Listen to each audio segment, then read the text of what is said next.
So നിങ്ങളുടെ offer letter വന്ന് visa വന്ന് ടിക്കറ്റ് എടുത്ത് പാക്ക് ചെയ്യാൻ വരെ റെഡി ആയിട്ടുണ്ടാവും. പക്ഷെ നിങ്ങളോട് ആരും പറയാത്ത ചില കാര്യങ്ങളുണ്ട്. Hey everyone, welcome back to universe by Unnimaya. എന്റെ വീഡിയോ ആരെങ്കിലും ആദ്യമായിട്ട് കാണുന്നുണ്ടെങ്കിൽ സബ്സ്ക്രൈബ് ചെയ്യാൻ മറക്കരുത്. ഇന്നത്തെ video is a powerful one. നമ്മുടെ ഹോർലിക്സിന്റെ പരസ്യത്തിൽ ടോളർ, സ്ട്രോങ്ങർ, ഷാർപ്പർ എന്നൊക്കെ പറയുന്ന പോലെ study abroad journey 10x smoother, smarter and stronger ആക്കാനുള്ള കുറച്ച് കാര്യങ്ങളാണ് ഇന്ന് നമ്മൾ പറയുന്നത്.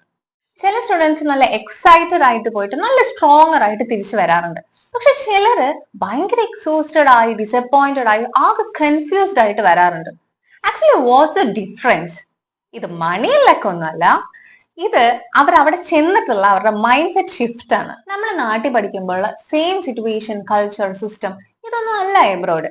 അത് നമ്മൾ മനസ്സിലാക്കി അറിഞ്ഞ് അതിനനുസരിച്ച് നമ്മുടെ മൈൻഡ് സെറ്റ് മാറ്റിയ, ഞാൻ ആദ്യം പറഞ്ഞ കാറ്റഗറിയിലെ എക്സൈറ്റഡ് ആയി പോയി പവർഫുൾ ആയിട്ട് തിരിച്ചു വരുന്നത്, അതിലൊരാളാവാൻ നമുക്ക് പറ്റും. ഒരു ഹാർഡ് ട്രൂത്ത് പറഞ്ഞ് നമുക്ക് സ്റ്റാർട്ട് ചെയ്താലോ. നമ്മുടെ ഇന്ത്യയില് ഈ സൈലന്റ് ടോപ്പർ സെറ്റപ്പ് വർക്ക്ഔട്ട് ആവും അല്ലെ? നമ്മുടെ കൂടെ തന്നെ പഠിച്ചിട്ടുണ്ടാവും. ക്ലാസ്സിൽ ആരോടും മിണ്ടില്ല.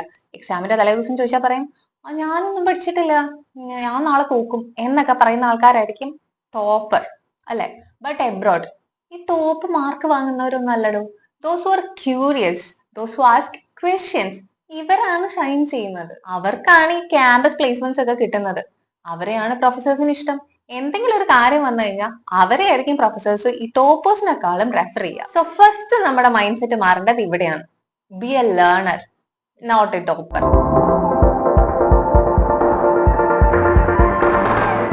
അപ്പൊ നമ്മുടെ ആദ്യത്തെ മൈൻഡ് സെറ്റ് ഷിഫ്റ്റ് ഇതാണ്. Be a learner, not a topper. നിങ്ങൾക്ക് എന്തെങ്കിലും ഡൗട്ട് ഉണ്ടെങ്കിൽ, എന്തെങ്കിലും മനസ്സിലായില്ലെങ്കിൽ കോൺഫിഡന്റ് ആയി പേടിക്കാതെ എഴുന്നേറ്റ് നിന്ന് അവരുടെ അടുത്ത് ചോദിക്കുക. Madam or sir, I didn't get it. നിങ്ങളുടെ യൂണിവേഴ്സിറ്റിയിലും കോളേജിലും ഒക്കെ നടക്കുന്ന ഡിബേറ്റ് സെഷൻസും ക്രിറ്റിക്കൽ തിങ്കിങ് സെഷൻസും ഇതിലൊക്കെ പാർട്ടിസിപ്പേറ്റ് ചെയ്യുക. Don't miss any opportunities. Next one, നിങ്ങൾക്ക് എബ്രോഡ് സർവൈവ് ചെയ്യാൻ പെർഫെക്റ്റ് ആയിട്ടുള്ള, ഫ്ലുവന്റ് ആയിട്ടുള്ള ഇംഗ്ലീഷ് വേണമെന്ന് ആരാ പറഞ്ഞേ? അതൊന്നും വേണ്ട. What you need is confidence. Clear ആയിട്ട് സംസാരിക്കുക. B respectful in your own accent. അതാണ് നിങ്ങളുടെ ഐഡന്റിറ്റി.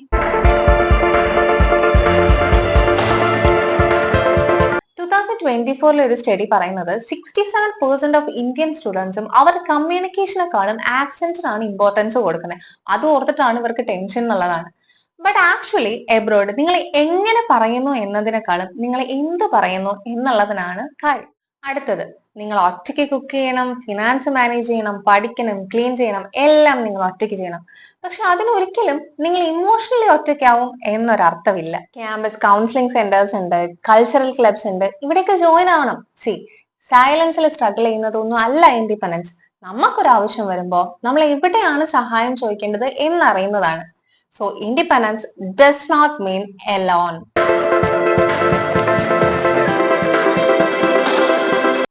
എബ്രോഡ് പോയി ഫാമിലി സെറ്റപ്പ് ഒക്കെ വിട്ടു നിൽക്കുമ്പോൾ നമ്മുടെ മെന്റൽ ഹെൽത്തിന് കുറച്ച് പ്രോ ആക്റ്റീവ് ഇമ്പോർട്ടൻസ് കൊടുക്കുന്നത് it's your strength, not your weakness. പിന്നെ എബ്രോഡ് പോകുന്ന വെച്ചാൽ വെസ്റ്റേൺ ആവുക എന്നൊക്കെയാണ് എല്ലാവരും പറഞ്ഞു വെച്ചേക്കുന്നത് അല്ലെ? നോ, നമ്മൾ നമ്മുടെ ഐഡന്റിറ്റി തന്നെ നഷ്ടപ്പെടുത്തി നമ്മൾ മാറുക എന്നുള്ളതല്ല. നമ്മുടെ ഐഡന്റിറ്റി നമ്മളെ എക്സ്പാൻഡ് ചെയ്യുക എന്നുള്ളതിലാണ് കാര്യം. നിങ്ങളുടെ കമ്മ്യൂണിറ്റിയുടെ പുറത്തുള്ള ആൾക്കാരായിട്ട് ഇന്ററാക്ട് ചെയ്യുക, കമ്മ്യൂണിക്കേറ്റ് ചെയ്യുക, അവരുടെ പ്രോഗ്രാംസും ഫെസ്റ്റിവൽസും ഒക്കെ അറ്റൻഡ് ചെയ്യുക, അവരെങ്ങനെയാണ് ഈ ലോകത്തെ കാണുന്നത് എന്നൊക്കെ മനസ്സിലാക്കുക.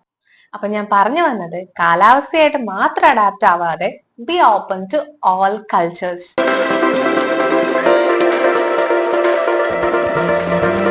പല കൾച്ചേഴ്സും കണ്ടും കേട്ടും മനസ്സിലാക്കിയും കഴിയുമ്പോൾ നിങ്ങൾക്ക് തന്നെ കുറച്ച് കോൺഫിഡൻസും നിങ്ങൾ തന്നെ ഗ്ലോബലുമായി മാറും. ഡൈവേഴ്സിറ്റി നിങ്ങളുടെ ചുറ്റുമല്ല, നിങ്ങളുടെ ഉള്ളിൽ തന്നെ വളരേണ്ട ഒന്നാണ്. ഇനി ലാസ്റ്റ് ആൻഡ് ഫൈനലായിട്ട് ഒരു ടിപ്പും കൂടെ തരാം. നിങ്ങൾ ആദ്യമായിട്ട് കുക്ക് ചെയ്തോ? നിങ്ങൾ ആദ്യമായിട്ട് ഒരു ഗ്രൂപ്പ് പ്രസന്റേഷൻ പാനിക് ആവാതെ അറ്റൻഡ് ചെയ്തോ? നിങ്ങൾ ആദ്യമായിട്ട് സമയത്ത് ബസ് കയറിയോ? ഇതൊക്കെ നിങ്ങളുടെ ചെറിയ വിജയങ്ങളാണ്. ഒരു ഡിഗ്രി സർട്ടിഫിക്കറ്റ് കിട്ടിയാലും ഒരു MNCയിൽ ജോലി കിട്ടിയാലും ഒക്കെയാണ് നമ്മൾ വിൻ ചെയ്യുക എന്നാണോ? അല്ല. Every small and smart step you take, അത് നിങ്ങളുടെ സെൽഫ് വർത്ത് തന്നെ ബിൽഡ് ചെയ്യും. അതായത് celebrate small wins every day. Celebrate it.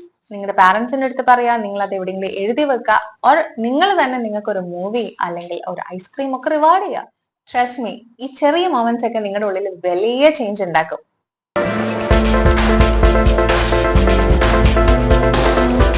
So that's it. ഈ വീഡിയോ നിങ്ങൾക്ക് ഇഷ്ടമായെങ്കിൽ എന്തായാലും ലൈക്ക് ചെയ്യണം. ഇതുവരെ സബ്സ്ക്രൈബ് ചെയ്തില്ലെങ്കിൽ പെട്ടെന്ന് സബ്സ്ക്രൈബ് ചെയ്തിട്ട് ഇത് ഉപകാരപ്പെടും എന്ന് തോന്നുന്ന നിങ്ങളുടെ ഫ്രണ്ടിന് പെട്ടെന്ന് അയച്ചു കൊടുക്കണേ.